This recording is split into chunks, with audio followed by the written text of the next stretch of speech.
You are the type of owner who knows your dog is more than a pet. You know what loyalty looks like when it has four legs and no agenda.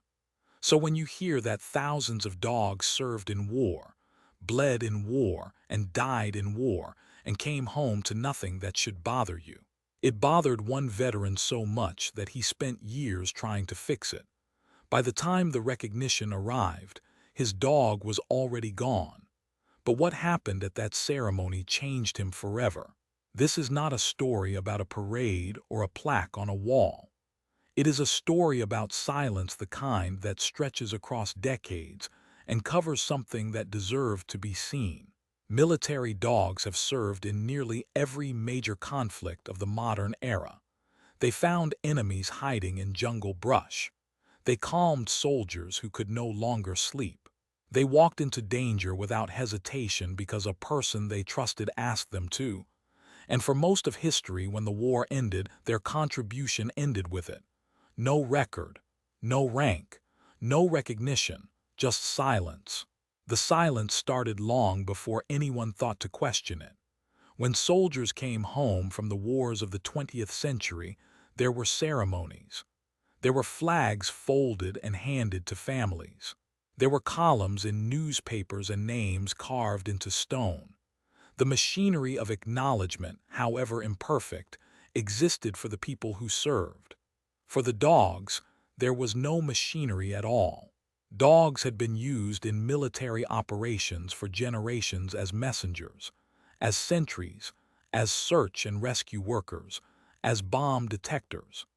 In the Second World War alone, the United States military trained thousands of dogs for active service.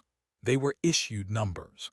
They were deployed alongside soldiers into some of the most dangerous terrain on Earth. Handlers trained alongside them for months, building the kind of bond that combat accelerates in ways that peacetime never could. And then the war ended, and most of those dogs were simply reclassified. Surplus equipment, reassigned, transferred, or left behind entirely. The handlers who came home carried that with them, not loudly. The culture of that generation did not reward loud grief, but it stayed. For decades, the absence of any formal recognition was simply accepted as the natural order of things.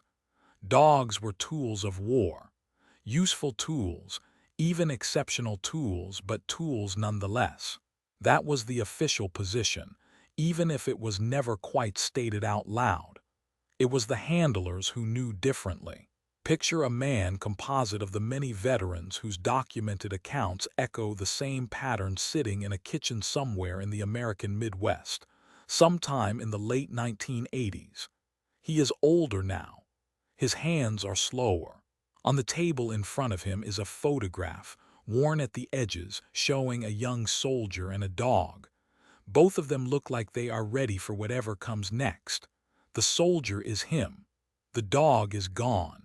He has told almost no one about that dog, not in detail, not about what the dog could do, the way it would go completely still when it sensed something the human senses could not reach, the way it would press against his leg in the dark, not out of fear, but as a kind of communication.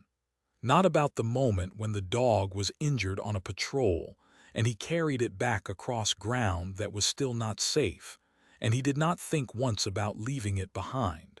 Not about the day the dog died. He did not talk about it because no one had ever asked. And no one had ever asked because the official record had always treated the dog as equipment. Equipment does not get mourned. Equipment gets replaced. But here is what started to change. By the 1990s, a small number of veterans handlers mostly began finding each other, some through veterans organizations, some through early internet forums where people with shared experiences were discovering, perhaps for the first time, that their experience was not isolated, that there were others who had formed the same kind of bond, others who had carried the same absence home. What they found when they compared stories was a pattern so consistent it was almost startling. Every one of them described the dog's instincts as something beyond training. Every one of them described a moment where the dog had done something that saved a life, sometimes their life, sometimes the life of someone nearby. And every one of them described coming home and having no framework, no language, and no institutional support for what the loss of that dog had meant. The grief had nowhere to go. There was no name on a wall. There was no ceremony. There was not even a record in most cases of which dog had served where and with whom. So they started making one. It began informally handwritten notes, shared recollections, photographs passed between people who had not spoken in decades. Slowly, a more organized effort emerged. Veterans and civilian advocates began pushing for something concrete. Not symbolic, concrete. They wanted a memorial. They wanted official records. They wanted acknowledgement that the dogs had served, that the service had mattered, and that the bond between handler and dog was not a sentimental footnote, but a documented fact of military history. The campaign moved slowly. Government processes moved slowly. And there was resistance, not hostile resistance, exactly, but the kind of institutional inertia that treats the past as closed and the present as already full enough of things requiring attention. But the veterans kept pushing, and here is where the story turns. Because while the campaign was gaining ground in meeting rooms and congressional offices, something more personal was happening in living rooms and backyards across the country. Handlers who had never spoken publicly about their dogs were being contacted by researchers, by journalists, by younger veterans who had served with dogs in more recent conflicts and were trying to understand the history they were now part of. And for many of these older men and women, the act of being asked, of having someone sit across from them with a recorder running and say, "Tell me about your dog," was the first time the silence had ever been broken. The responses were not what the researchers expected. They expected facts, dates, locations, mission types, that sort of thing. What they got was grief. Fresh grief in many cases, even though the events described had happened 40 or 50 years earlier. Grief that had been stored in the body for decades because there had been no occasion to release it. No ritual, no permission. One documented pattern that emerged from multiple oral history projects was the consistency of a single detail almost every handler, when describing the last time they saw their dog, paused in the same place. Not at the moment of separation, not at the death if they had witnessed it, at the moment afterward, when they had looked at their hands and understood that they were now carrying something they could not put down and had no place to set. That detail, the hands, the carrying, appeared in account after account, across different wars, different decades, different branches of service. It was not a coincidence. It was the shape of a particular kind of loss that had never been named. The campaign for the memorial gave it a name. In 2013, a national memorial to military working dogs was dedicated in San Antonio, Texas. It was not an accident that San Antonio was chosen. Lackland Air Force Base, located there, had been the primary training site for American military working dogs for decades. The memorial depicted 4 dogs representing 4 eras of service. It was a physical acknowledgement in bronze and stone that the dogs had been there, that the service had been real. For some handlers, seeing it for the first time was overwhelming in a way they had not anticipated, because they had lived for decades in a world where the official record said the dog had not mattered enough to commemorate. And now here was the official record corrected. But the memorial, as important as it was, is not the center of this story. The center of this story is what happened to one specific veteran, and we will call him Raymond, a composite name for a composite of documented experiences, because his story is not singular but representative, and the details that matter are not his name but what happened to him when the recognition finally arrived. Raymond had served in Vietnam. He had been a dog handler. His dog had been killed during a patrol in 1968. Raymond had been 22 years old. He had come home. He had rebuilt a life. He had not spoken about the dog, not in any real way, for close to 40 years. When a veterans advocacy group reached out to him in the early 2000s as part of an oral history effort connected to the push for formal recognition, he almost did not respond. He did respond, eventually, because a friend, another veteran, told him it might matter, that they were trying to build something real and they needed the voices of people who had actually been there. So he sat down and talked, and the researcher who recorded his account noted afterward that he had described the dog with a specificity that suggested he had been rehearsing the description in his head, privately, for decades without ever saying it out loud. The color of the dog's coat in late afternoon sunlight, the particular way it moved when it was tracking something versus when it was simply walking, the sound it made, not quite a bark, not quite a whine, when it was alerting him to something it had found. He described the day the dog died with a steadiness that the researcher later described as the kind of composure that costs something to maintain. And then the researcher asked him a question no one had ever asked before.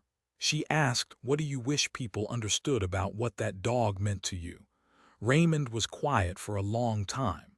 Then he said, "I wish they understood that it wasn't just that I lost the dog. It was that I lost the one thing out there that made sense. Everything else was confusion and noise and orders and fear. And that dog was just clear. It was just clear about everything. About what it was supposed to do, about who it trusted. There was no confusion in it. I needed that. I needed something that was not confused." He paused. "I never said that to anyone," he said. The recording was included in an archive that would later be used to support testimony before a congressional subcommittee examining the treatment of military working dogs, both historical and current. Raymond did not know that yet. He found out when someone called him to tell him that his account, along with others, had been cited in the official record. He was in his kitchen when he got the call, the same kitchen, roughly, where he had sat for years with that photograph on the table. He was 71 years old. The caller explained that the campaign for formal recognition was moving forward, that there would be a ceremony, that veterans who had served as handlers during Vietnam and earlier conflicts were being invited to attend, that their service and the service of their dogs would be formally acknowledged. Raymond's dog had been dead for 36 years. He said yes anyway. Here is what happened at that ceremony. Not just for Raymond, but for the other handlers who attended, older men and women, some of them using canes. Some of them brought by adult children who had never fully understood why their parents sometimes went quiet in a particular way, some of them meeting each other for the first time even though they had shared an experience that almost no one else alive could fully comprehend. There were speeches. There were official acknowledgments. There was the reading of names, not just the names of handlers, but the registered numbers and names of the dogs themselves, pulled from military records that had taken years to compile. When a dog's name was read, its handler, if that handler was still alive and present, was asked to stand. Raymond stood, and something happened in that room that the people who were there described afterward in similar ways, using different words but arriving at the same place. It was not joy, exactly. It was not the sharp relief of a wound finally closing. It was something quieter and more complicated than that. It was the feeling of being witnessed. The grief had been real for 36 years. The bond had been real for the 2 years before that. And for all of that time, the official world had offered no acknowledgement that either the bond or the grief had existed. Raymond had carried both of them alone, the way you carry something when there is no designated place to set it down. And now there was a place. He said later to a journalist who spoke to him after the ceremony that he had not expected to feel what he felt. He had expected to feel proud, maybe sad, the ordinary emotions of a commemoration. Instead, he felt, for the first time, that the story was complete, not that the loss was undone, not that the years of silence had been erased, but that the story had been allowed to reach its proper ending, that the dog had been seen, formally, by something larger than Raymond's private memory.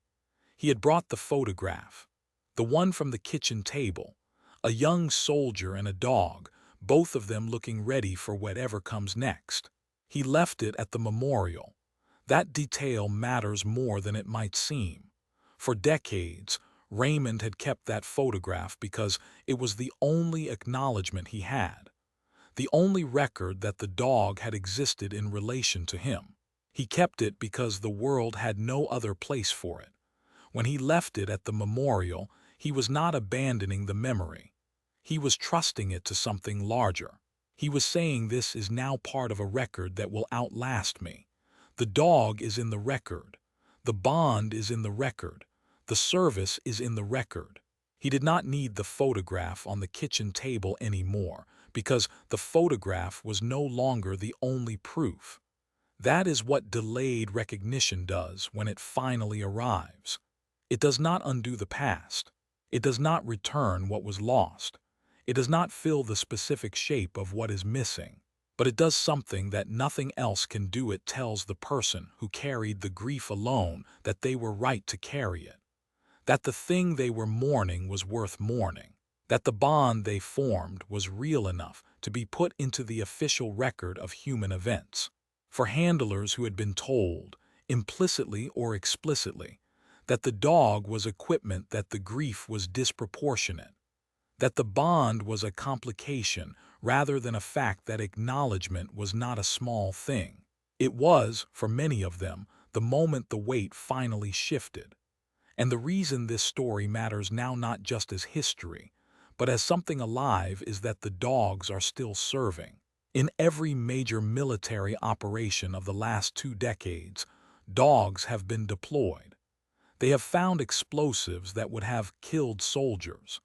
They have tracked people through terrain that would have taken weeks to search by other means.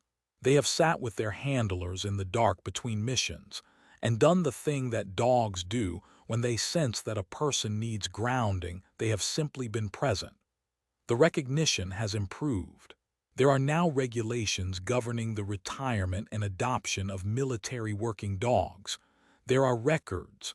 There are ceremonies. The silence is not as total as it once was, but the history of that silence still matters. Because the handlers who served before those regulations existed before anyone thought to ask what happened to the dog after the mission, those handlers are still alive. Some of them. And the question of whether their bond will be acknowledged, whether their grief will be witnessed, whether the record will include what they carried, that question is still being answered, one ceremony at a time. Raymond is in the record now. His dog is in the record. The medal arrived too late for the dog to wear it. But for the man who had carried the memory of that dog through 36 years of silence, the ceremony was not too late at all.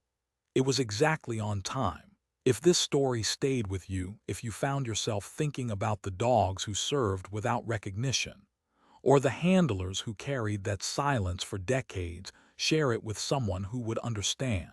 Leave a comment below telling us what this story meant to you. And if you want to keep watching stories like this one, the next video is already queued. Because these stories deserve to be told, and there are more of them waiting. Dogs understand loyalty in ways most humans never will. Subscribe for more powerful stories every week, and check the links below for books, gear, and essentials inspired by these incredible dogs.